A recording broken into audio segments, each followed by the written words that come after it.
Welcome back to this amazing podcast on the Diplomacy Next. Today, I am being joined by Dr. Shivani Sharma, who is a scholar, PhD scholar at Delhi University.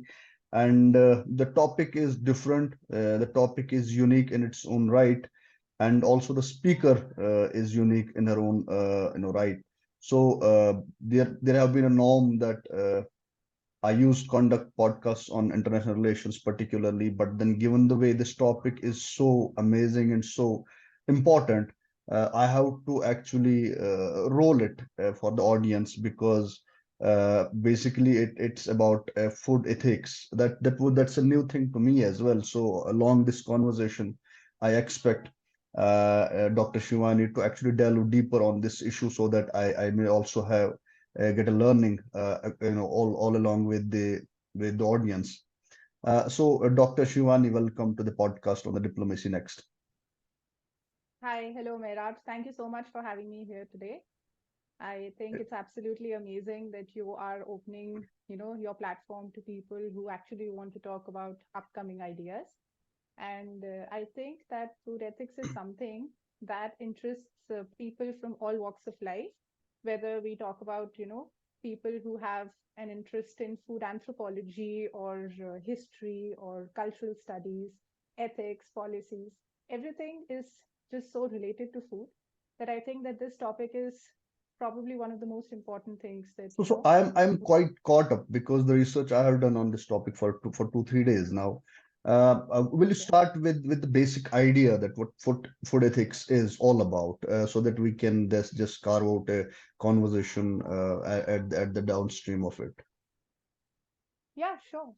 So, to begin with, the relationship between food and morality is not a novel concern in philosophy, right? So, there have been discussions about what we ought to eat, how we should eat in like ancient traditions. And this is especially true for Vedic and Buddhist traditions.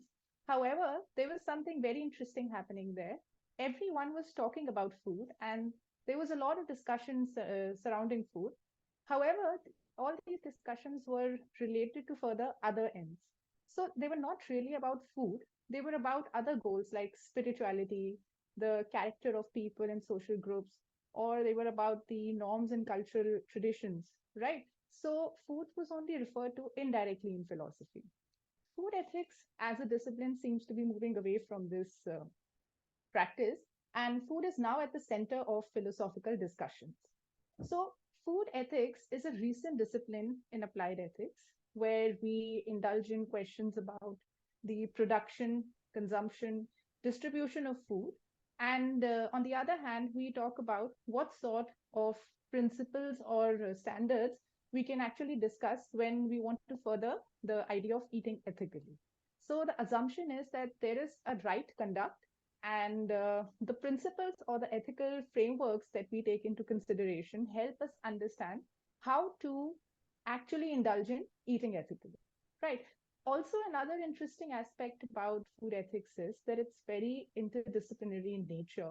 So, we're not just limiting ourselves to a discussion of normative ethical theories. We are also talking about, how it relates to a lot of other disciplines like welfare economics, cultural studies, history of food, environmental ethics, and some such ideas. So I feel that food ethics in itself cannot be complete unless and until it forays into all of these different fields. Um, so, what kind of interests are we taking into consideration when we talk about the environmental degradation that is happening because of industrial food production? So, we deal with some such questions. We also talk about how to, indulge in a discussion about the welfare of animals. And we know that is a sad state of affairs. If you take a look inside a factory farm, it is really sad. So, such questions are also discussed. However, one of the main questions related to food ethics is how to solve the problem of food security. And I think this directly brings commodification of food at the center because the moment you start to look at food as a commodity in the market that can be bought or sold via a monetary exchange, then we're opening the doors for some people becoming excluded from this very vital need. And I think that forms the crux of the problem relating to commodification, that people can very easily become excluded from food. And especially in a country like India, where so many people are below the poverty line, and most of the times these people are unable to secure an income for themselves, and it becomes really scary for them because the food aid in itself is not something that really takes into consideration their nutritional requirements. Also, it's not always the case that people have access to food that is also essential to their sense of well-being and their sense of self-determination. We are very, very emotional about our food. It's been a part of our culture, it's been a part of our identities. And to be stripped from all of these specific attributes that make up the human identity is a specific moral problem.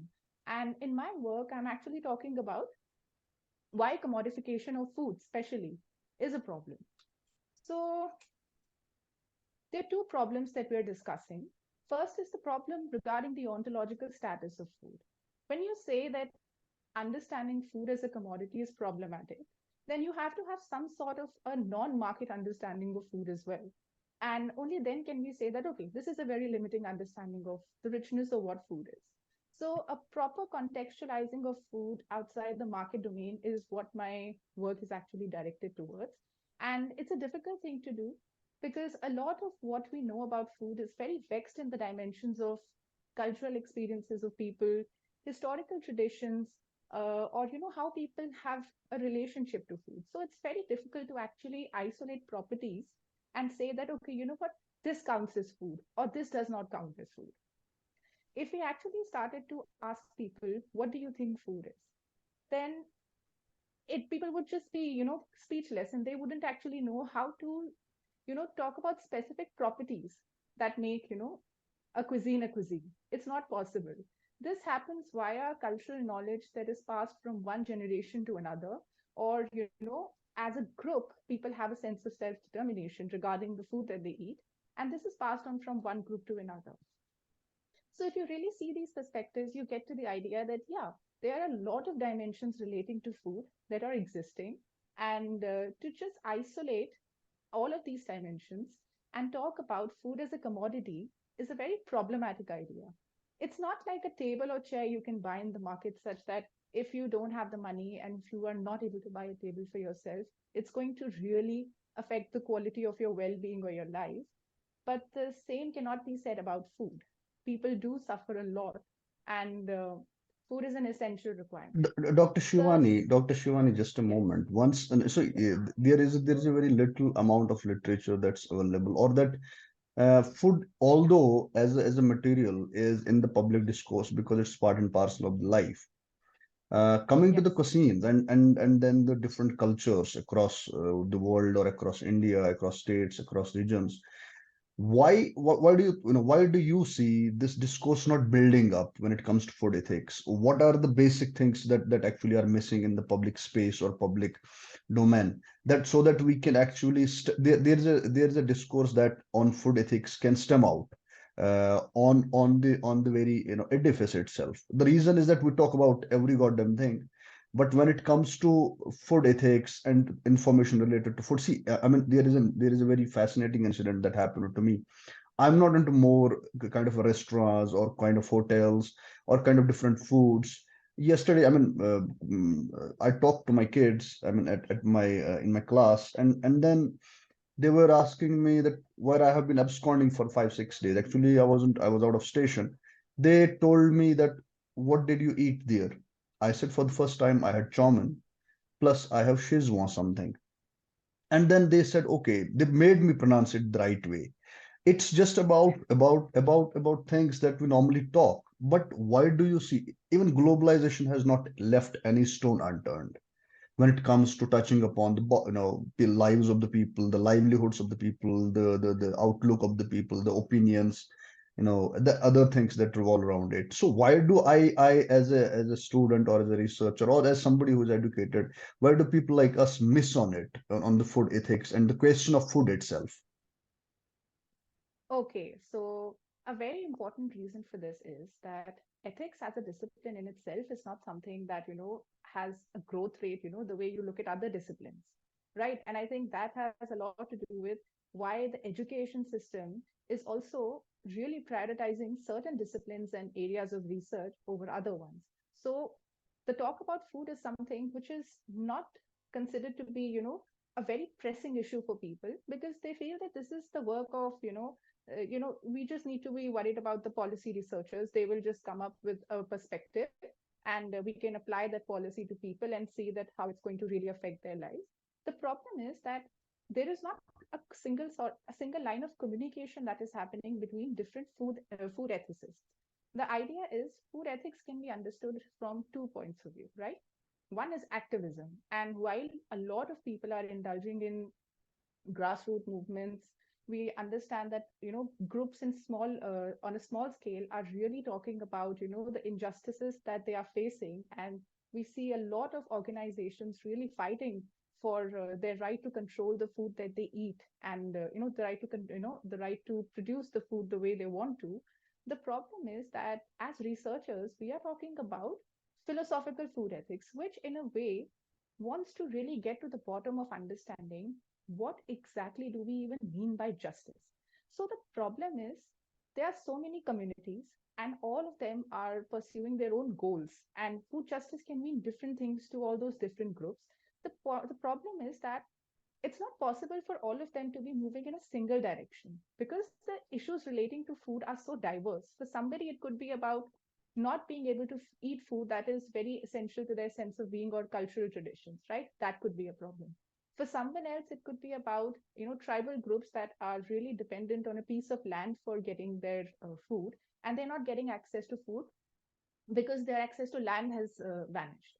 For some people, it could be about the problem of climate change. For some people, it could be about vegetarianism. So you see that there are so many goals that people are pursuing that it at times becomes difficult for them to come together and really talk about a singular issue relating to food. Right. So I think that is the problem why food ethics has not been able to uh, become a dominant theme in ethics, because there are so many different goals that people are actually moving forward towards, right? However, I think that they're all united in one aspect. And the aspect is that there is a problem with the way food is being understood today. That is the common point between all of these movements. The diverging point is how to solve these problems. And while the source is the same, what the goals are different. And therefore, people end up taking different approaches. And that communication between communities and people who are getting involved in social movements is not really happening.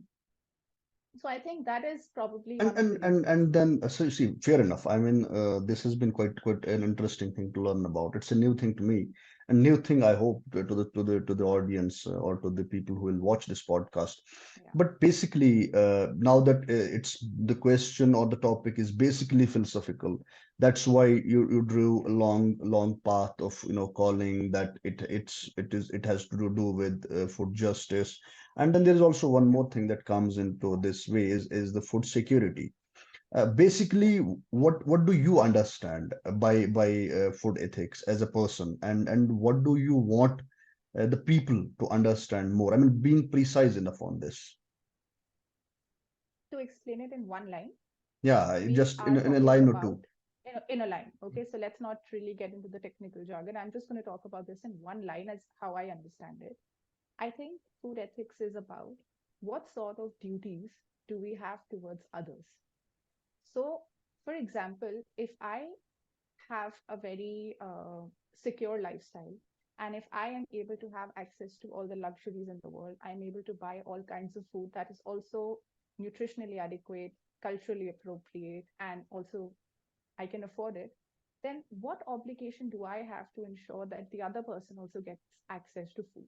Why ought to we talk about certain things? Why should I worry myself with questions of justice? Why am I worrying about people who are not getting access to food when I am getting access to food, right? So I think this is one of the main reasons why people indulge in ethics, because we are not just talking about why things are, but this is a utopian ideal that we talk about, that how should things actually be. So we are not going to be talking about why I do this, but we're going to be talking about what ought I do, what kind of a person should I be. Now, the problem with liberalism as an ideology, I feel, is that it sorts of seems to be understanding all the shortcomings of market activity, but instead of actually bringing about structural changes, what they do is they try to say, okay, you know what, let's put the onus of moral responsibility on individuals, right? So we ought to pay taxes, we need to come up with initiatives to make sure that people get access to food. We are the ones who are talking about the principle of well-being or the duty to give to others, but we are not really talking about the fact that the system needs to change. So why I think justice is an important idea that we need to discuss in food ethics is it takes the onus of responsibility away from individuals. So even though I understand food ethics as what sort of obligations do I have towards others, I think food ethics is complex because my access to food is not exactly determined by me as an individual. I am born into certain institutions. I am born into certain structural injustices that really decide how secure I'm going to be in my life. So it's a problem not only of individuals, it's a problem of the whole system. So we need to be taking a communitarian approach towards food ethics, where we decide that, okay, yes, we have to stop understanding people as individuals, who have this big burden of making sure that they have access to food. And we instead need to talk about a system that ensures that it's the job of the institutions to make sure that people get access to food. Now, on a practical basis, I think it's for the policy makers to see how practical this approach is and how we can make sure that this happens. As a philosopher, I feel that it's my job to start a new kind of thinking. And I think this is not something that I'm doing alone. A lot of people all across the globe are talking about making sure that food access is possible for a lot of people. And they're very critical of commodification of food, especially morally critical of commodification. So we're not saying that market activity is evil or markets should be banned. We're not taking an extreme view of non-commodification. All we are saying is that there are certain social domains such that commodifying them would result in them existing in a corrupted or degraded form. So for example, let's talk about a romantic relationship, right? If we started buying and selling of partners rather than choosing them, then the social practices that are very characteristic of those relationships, such as, you know, apologizing to the other, making sure that you look after the other when they're sick, or, sharing of material resources, all of those practices would still exist, but they would exist in a corrupted form. So the idea is that when you reduce food to a commodity, then on the base of it, people are getting excluded, and the food that through some aid or the other, the food that they're getting is not really relevant to them in the sense that we're not making sure that they're getting nutritional food or food of a good quality or a food that they've been eating all their lives. So I think these are some of the things that we can talk about. So if I get the things properly, whatever you have been talking about is that because of this commodification of food, there is a Yeah. greater chunk of society or greater chunk of people across the world who are actually barred from having access to the nutritional food because of the commodification. A and B Mm, and okay. it's basically a question within the philosophical realm that we have to question, and institution the interference or the intervention of the institutions must actually come into actually providing the food security to all.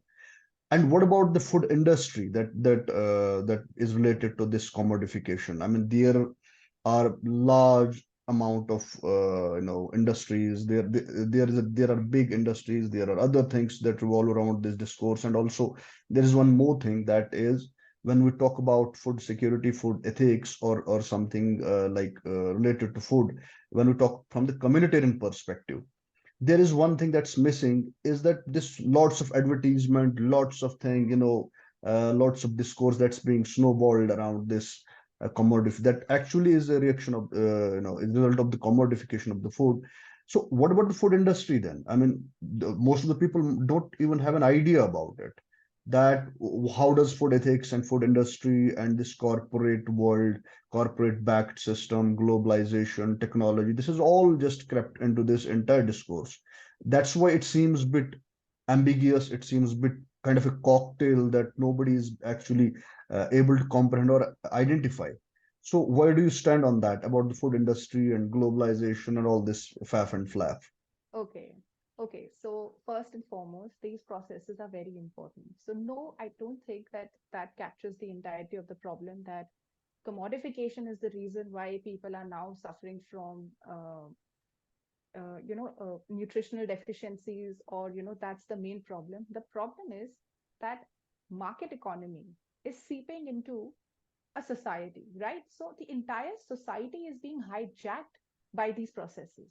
In themselves, if the industries are existing, if the food industries are existing, and there are limits to those industries, then I doubt that the industries in themselves are the problem, or that market activity in itself is a problem. The problem arises because there are a lot of indigenous agricultural food systems also which are existing all throughout the world, and slowly all these systems are vanishing.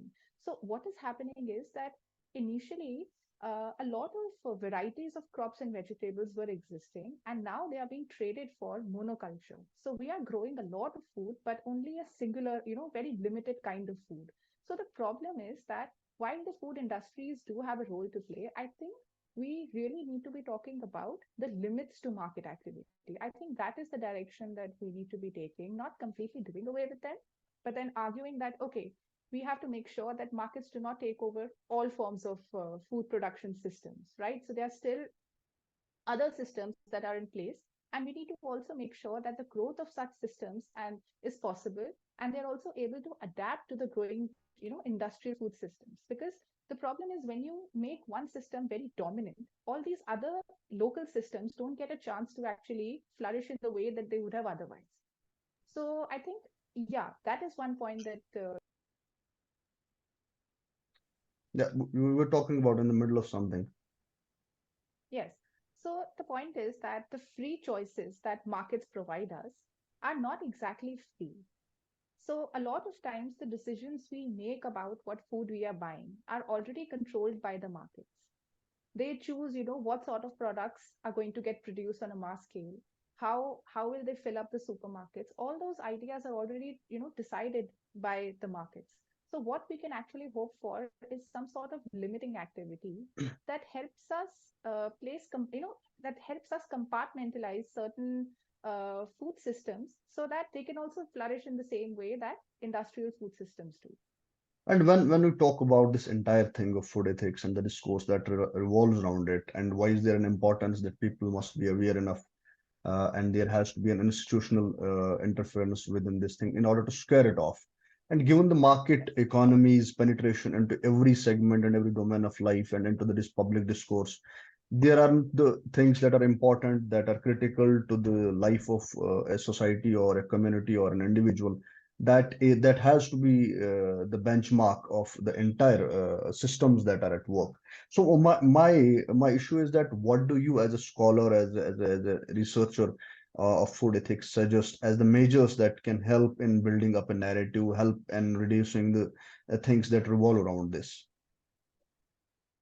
About food ethics, right?